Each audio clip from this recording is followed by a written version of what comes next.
Hey guys, welcome to the Liberal Hive Mind, a channel solely focused on exposing the abundant hypocrisy of the left. This right here is why I keep saying pull the emotions out of it. Obviously I understand that it's hard, it's difficult, but there is no other option. The other option has never done anyone any good. Reacting emotionally to tragedy or injustice is a bad idea. In moments of chaos, and especially in moments that are threatening possible world war, I don't think it's crazy to suggest that we should take a breather, really think, and most importantly, question everything. But that's never how it goes. Something happens and then all of a sudden everybody becomes an expert, people pick a side, they dig their heels in, and they don't want to listen. No, this is my side, it's good versus evil, send troops to Ukraine. Lindsey Graham's right, let's bomb literally every country on the planet. It's absolutely crazy. Calm down. And one huge problem during moments like these is how gullible people become. When you're blinded by rage, when you're blinded by your emotions, you don't analyze information effectively, and you don't question information effectively. And once again, we have another major piece of war propaganda that's spreading like freaking wildfire because nobody asked questions. We live in the media age where getting to the story first is more relevant than getting to the facts. And what's crazy about this whole thing is that we're repeating recent history. This exact thing just happened with the war in Ukraine roughly a year ago. Maybe it's been a little longer than a year, maybe shorter, whatever, it doesn't matter. Remember that supposed Russian rocket attack, I think, on neighboring Poland? Every single major media outlet and fake news broadcast was promoting this story that Russia attacked a NATO country, escalating the war. World War III, here we come. Then it turned out that it was a failed Ukrainian missile that accidentally landed in Poland, tragically taking the lives of 2 innocent civilians. Every single outlet jumped on the story because they're narrative pushers, they're fearmongers, and they just ran with the story that Russia had committed the attack. Well, now we're seeing the exact same thing. Repetition of history, this time with Hamas and Israel. We got some stuff to get into, but most importantly, we got some stuff to clarify. We got some fact-checking to do. Let's roll the tape. All right, folks. So I could have made a video on this like, what, a day and a half ago, 2 days ago? But instead, I waited 2 days. Why? Because it turns out every media outlet got it wrong. Pretty much this is what they were reporting. It's developing right now as we speak, but the Palestinian Health Ministry is saying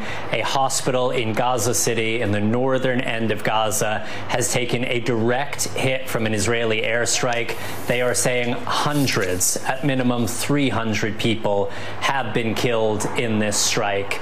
Now, we have not yet heard any comments about this allegation from the Israeli military, but these images that are coming out of Gaza City are absolutely harrowing.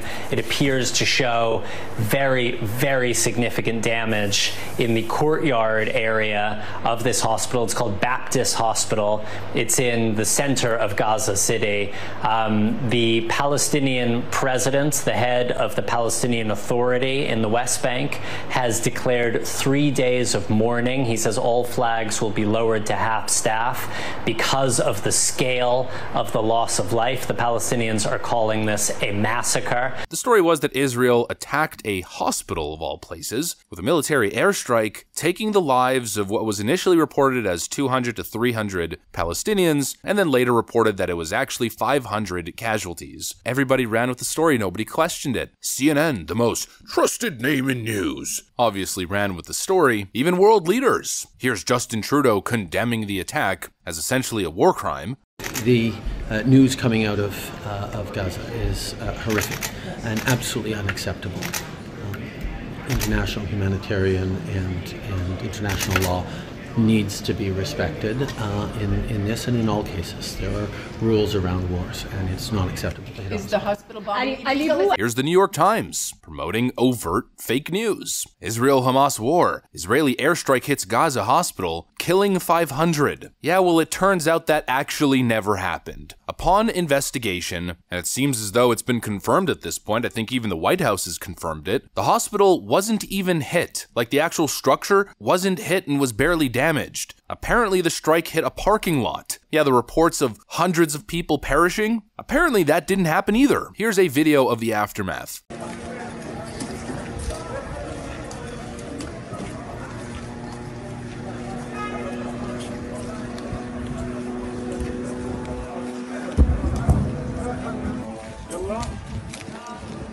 هنا يا جماعة الخير مكان المجزرة الذي ارتكبها الاحتلال الصهيوني في حفر. A relatively small parking lot was hit. And here's the craziest part, it wasn't an Israeli rocket. Based on reports that I'm seeing right now, it wasn't even a Hamas rocket. Apparently it was another Palestinian terrorist organization, supposedly the second largest in Gaza. Here's a headline from the Wall Street Journal. U.S. Signals Intelligence shows Gaza militants behind hospital blast. Everything that was reported in the first 24 hours of this story was wrong, because nobody bothered to fact check. All that mattered was to get the clicks, promote the crazy, fear-mongering headline so it could go viral on the internet. Click, click, click, click, click. All kinds of shares, outlets probably making hundreds of thousands of dollars off one story alone, because all that matters is getting to the story first, rather than, doing journalism. Absolutely insane. Now all these outlets are scrambling to issue corrections, but it's too late, the damage has been done. It's the same thing I always say in these videos. Hardly anyone ever reads the correction. The damage has been done. Now to make things more messy and more complicated, it seems like millions of people are convinced that Israel committed a horrible war crime, and people are taking to the streets. Here's one event that happened in New York.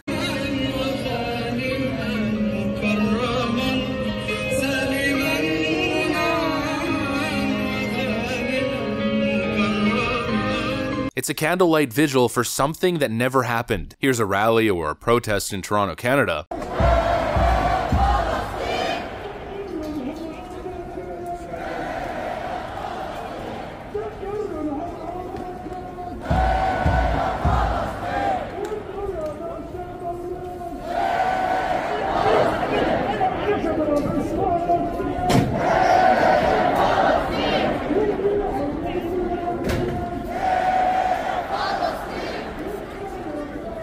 That was outside the Israel consulate, again protesting this supposed war crime that didn't happen. You know how hard it is now to clean this mess? Here's a tweet by Andrew Tate, of all people. Bombing a hospital is bringing hell to the world. That got 280,000 likes and nearly 20 million views as I'm recording this. One person responds, I agree, it's not acceptable, but who did this? One person actually asking the right questions, but if you read the comments, it's truly disheartening. People just refuse to believe that it's Israel. Here's another. Israel. It does not need discussion. Of course the IDF. Israel. It's never ending all over the platform. One group is going to block their ears, close their eyes, and believe the initial report because that fits their worldview, and I guess there's very little to do about it. And once again, the responsibility falls on the hands of the fake news media. The mainstream media that simply can't get it right. How is it that I, an independent guy who runs a little YouTube channel with his fiance from home, and I'm not even a journalist, I do opinion. I'm just a guy who speaks about his opinions online. How can I get it right but these massive billion-dollar corporations, these news corporations who have legal departments, editors, and all kinds of professional journalists who study journalism at school can't? How come they can't get it right? It's an absolute disgrace, and CNN still runs with their freaking motto,